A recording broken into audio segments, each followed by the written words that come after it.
How to withdraw money from Vantage to Revolut. Here's how it works. Load up the Vantage app, and once you have the app open, make sure you are on your live account and not a demo account. Once you have verified that you have chosen your live account, then you will go into the section here for profile. So the bottom right corner, you want to click on profile, and then you will choose withdraw.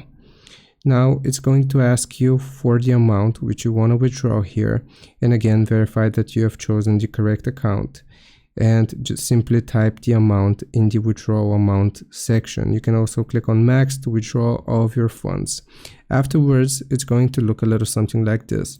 The deposit section is fairly similar, so you will have the option of credit card. If you see it here, you can use it, and also e-wallet. Some of the withdrawals will be eligible for Revolut. So here in the e-wallet section, if you see Revolut, that means that your country supports it, and you can just choose the Revolut option and you will withdraw your funds to Revolut.